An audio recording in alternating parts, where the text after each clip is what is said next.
মাটির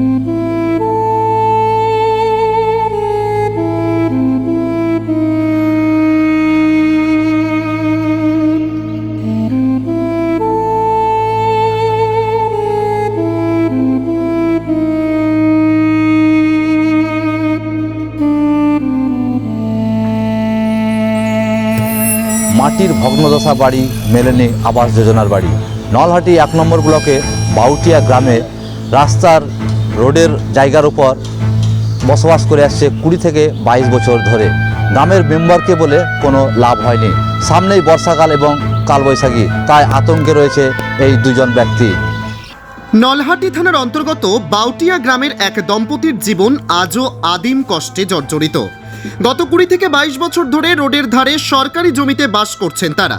তাদের বাসস্থান বলতে ভগ্নপ্রায় মাটির দেওয়াল, খড়ের চালের উপরে কোনোভাবে চাপানো টিন, আর চারপাশে ত্রিপলের আচ্ছাদন। ঝড় বৃষ্টিতে ছাদ চুইয়ে জল পড়ে, চারপাশে কাদা আর ভাঙা দেওয়াল ভয় ধরায় প্রাণে। বর্ষা কিংবা কালবৈশাখী এলেই আতঙ্ক চেপে বসে, কারণ একদিকে রাতভর ভিজে থাকার আশঙ্কা, অন্যদিকে সাপের উপদ্রব।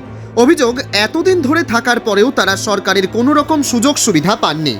না পেয়েছেন আবাস যোজনা, না মিলেছে রেশন বা স্বাস্থ্য সংক্রান্ত সহায়তা। এই দম্পতির দাবি, সরকারি সহযোগিতা না পেলে খুব শিগগিরই এই দুর্দশার মধ্যে তাদের বেঁচে থাকা কঠিন হয়ে উঠবে। স্থানীয় প্রশাসনের দৃষ্টি আকর্ষণ করছেন গ্রামবাসীরাও। আশা অনেক দিনই হলো, তাও 15-16 বছর হলো। 2 সালের পরে আনছি আমরা। সরকারি কোনো সুবিধা পাওয়া যায় না, সরকার দেয়নি কিছু, আমাদেরকে কিছু নাই বলে দেয়নি। গ্রামের মেম্বারকে জানিয়েছো? গানের মেম্বারকে তো বলেছে না, গানের মেম্বার এখন কিছু বাড়ি দেওয়ার কথা, সবকে নিলে জমা নিয়ে বলে এখন বাড়ি ঢুকেনি, সব দেয় বলছে। তার আগে আমাদের কিছু ছিল না, এখানে আধার কার্ড ভোটার কার্ড ছিল না, করে আছে নতুন করে, এই 1 বছর হলো করলাম। আর ওরই এখন আধার কার্ড ভরছে, আধার কার্ড আর চালের কার্ড করেনি, আমার হয়েছে সব। কি সমস্যা হয় এই বাড়িতে বাস করতে? বাস করার সময় তাই জল ধরে অসুবিধা হতো। কজন বসবাস করো? 2 জন। হ্যাঁ, মেয়েদের বিয়ে দিন গেছে সব। কয় মেয়ে? আমার 3 মেয়ে। আচ্ছা, বৃষ্টি হয় তখন কি সমস্যা? সমস্যা তো হতো, থাকার অসুবিধা হতো, সব এগুলো চলালড়া করতে হতো বাড়ির। মেম্বারের নাম কি? মেম্বার আমাদের তো দিলীপ এদিকে। তো দিলীপ কি এখনো আশা দেয়নি? আশা দেয়নি, মানে আমি বলেছিলাম ওই ভোটার কার্ডের লেগে নিয়ে গেছে। আমার মার বলছে তোমার আধার কার্ডে ভুল, ভোটার কার্ডে ভুল, নিয়ে করে দেয়নি আমাকে কিছু। আজকে তো 16 বছর হয়ে গেল, তখন কোনো ব্যবস্থা হয়নি? তখন আমি জমা দিয়েছিলাম ভোটার কার্ড, আমার ভোটার কার্ড আসেনি, ভোটার কার্ড আসেনি। কি নাম? আমার নাম বন্দনা লেট। বাড়ি? বাড়ি এখানে বাউটিয়া ছাতমা ছিল, এখানে এখন আছি, এখানে সব কনিস বাউটিয়া। এবারে মোটামুটি 24 বছর। ভয় করে না? ভয় ভয় লাগছে, তাও থাকতে হচ্ছে এভাবেই। ঝড় বৃষ্টির সময় কি সমস্যা হয়? তাও ভয় ভয় করে থাকতে হচ্ছে এভাবেই।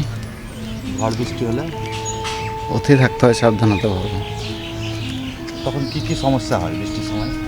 বৃষ্টির সময় জল ঢুকে যায় ঘরে, হাওয়া ঢুকছে। আর সাপের আতঙ্ক আছে? সাপের আতঙ্ক তো ভয় তো লাগবেই, অন্ধকারে থাকতে। কারেন্ট ফারেন্ট ছিল না, অন্ধকারে থাকতাম। সরকার থেকে বাড়ি পাওয়া যায়নি? না, বাড়ি কেউ দিচ্ছে না। মেম্বারকে জানিয়েছে? মেম্বারকে জানিয়েছে, তাও দিচ্ছে না। মেম্বার কি বলেছে? মেম্বার বলছে হবে, হচ্ছে হবে। কতদিন ধরে বলছে? তো বছরখানেক ধরে। কতদিন থেকে এই বাড়িতে বাস করছে? প্রায় 22-24 বছর। 22-24 বছর ধরে বাড়ি পাওনি? না। কি বলছে মেম্বার, কি বলছে? মেম্বার বলছে হবে, খালি হবে, লোভ দেখাচ্ছে হবে। সরকার থেকে কোনো সুবিধা? কিছুই পায় না সুবিধা। খাওয়া দাওয়া কীভাবে চলে? খাওয়া দাওয়া নিজে যতটা কর্ম করে পেরে উঠতে পারি ওতে খাই। জায়গাটা কার? জায়গা রোডসের। রোডের ওপর? নিজস্ব কোনো জায়গা নেই? না। কি নাম? শ্যামল কি লেট। বীরভূম থেকে মিজানুর রহমান, জাজবাত 24 বাংলা।